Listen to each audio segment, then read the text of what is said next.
Hi everyone, it's Avid Drama Watcher.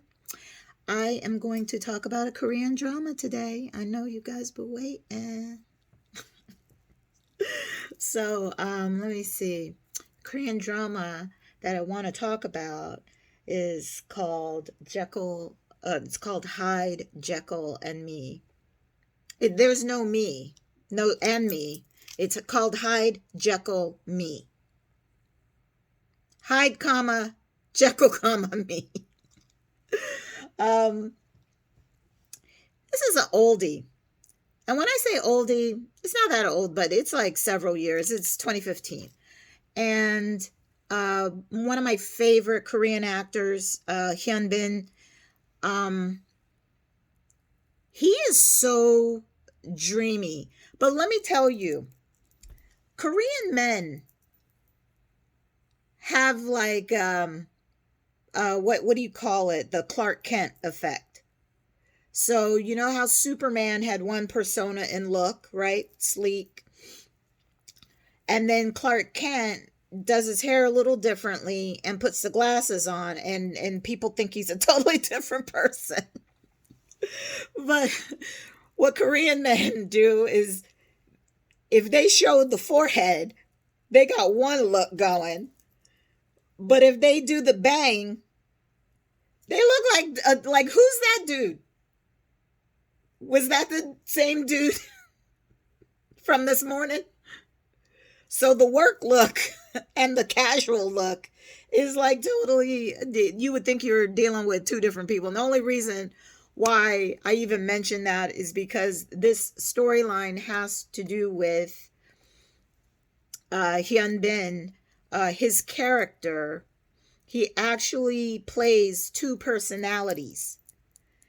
And the two personalities are opposite of each other. They're very, very opposite. And then the drama goes into why he developed these two personalities. You know, he had a tragedy. Of course, they all have this tragic backstory. And this, again, if you saw my last post and I talked about romantic comedies, right? When you hear the word romantic comedy, it makes you want to smile. It makes you like, because, you know, I think of birds and flowers, and yeah, I am that person. But, oh my God, these Korean romantic comedies, man. I'm going to tell you, I cried on this one. Uh,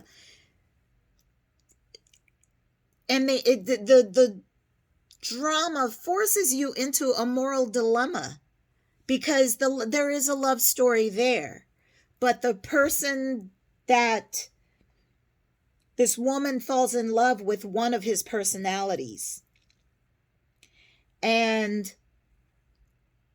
what eventually happens is that the other personality, you know, the what do they call it, the primary, the dominant personality or the primary personality,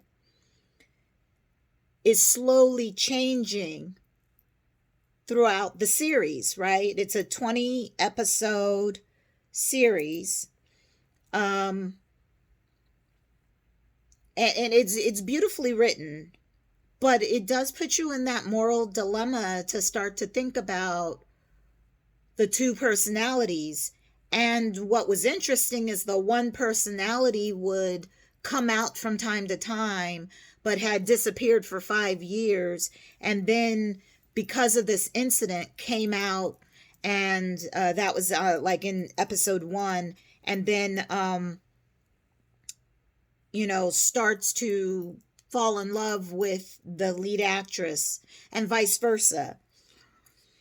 But the way they were treating that personality, like he had an identity and he wanted to live, you know, he wanted to be real, like he wanted to be valid and validated.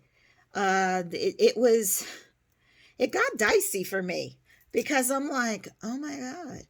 And the moral dilemma was, you're in love with this personality, but you also want the other dominant or primary personality to heal, because the personality you're in love with is really an illness.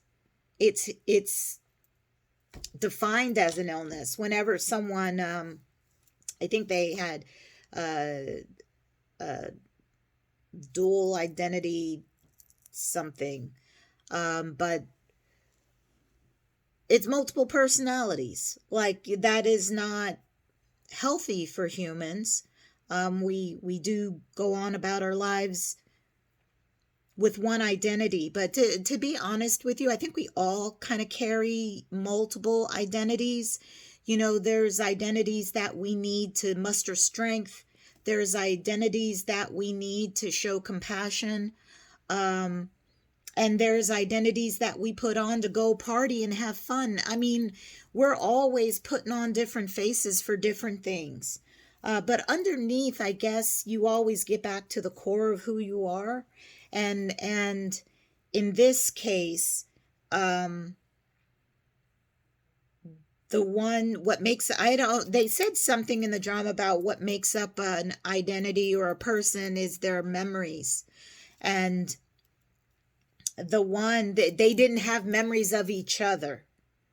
So whatever happened during, let's call them identity A, whatever happened during identity A's time, he could only remember his own memories, and then he would remember blacking out, like they couldn't remember a space and time where the other identity was existing. So that was a blank period in time for him. And it was just interesting, and the drama grappling with the two identities. And that was, you know, there's a bit of a mystery going on too, because of course, like, the complex plot twist of the two identities and the romance, again, not enough for you to take in as a Korean drama. Let's throw in this nefarious murder plot in the background, this nefarious torture murder plot. So, you know, this revenge thing was going on in the background, and that had to be unwound in the background of the story. But, you know, all of it coming together, just how your memories shape you and who you are, and things that happen to you when you're young and how you carry that throughout your life. Like, we all have good and bad memories, and fortunate for most of us, they're not horrific enough for us to forget who we used to be, to create this other identity just to survive. So that's what I mean about it's called HYDE, JEKYLL, and Me. I want to do the and me, but it's HYDE, JEKYLL, Me. And it was a great plot. You know what was interesting, as I was like thinking about giving the drama, I was like, you know what? I'm going to say that the actress and the Hyun Bin and the lead actress didn't have good chemistry.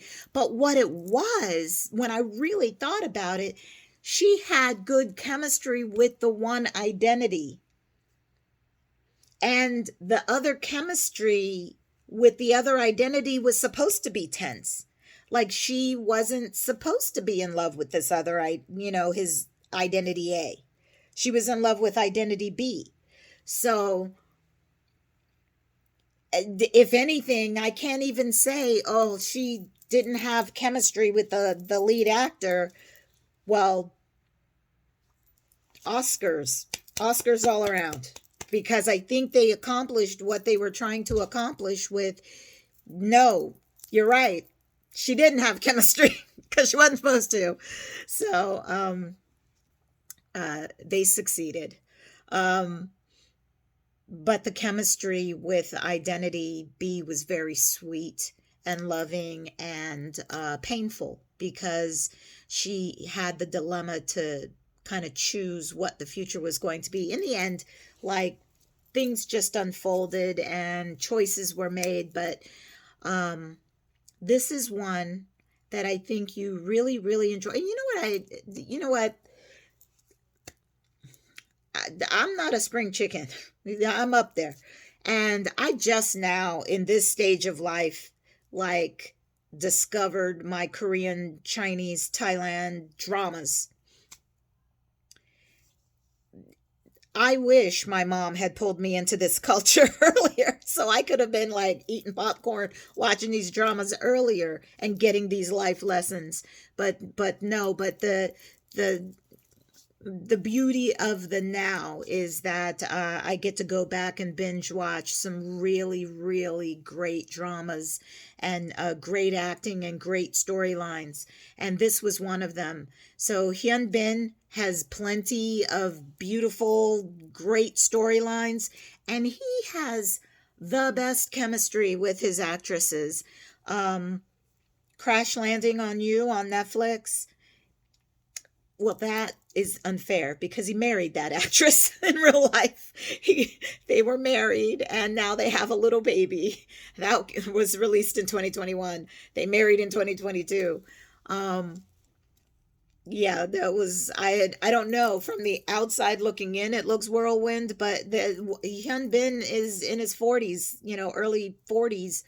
And the actress, I think she's like in her mid to late 30s. So they probably knew each other. They probably knew each other. But oh, A Secret Garden is another one. I think that one was 2011 or 2010. I love it. I love it. And then there's another drama with Hyun Bin called My Lovely Samsoon, and that one, oh, I'm telling you, all his dramas are like little masterpieces. Um, Memories of Alhambra, so good, so good. Unique plot twist in that one. Um, Let me tell you, all these dramas, no matter how crazy the plots can get, if Hyun Bin is your lead male, you're gonna get a gold mine of a drama. It was really good. This one's no different. Give it a watch. Thank you. See you soon.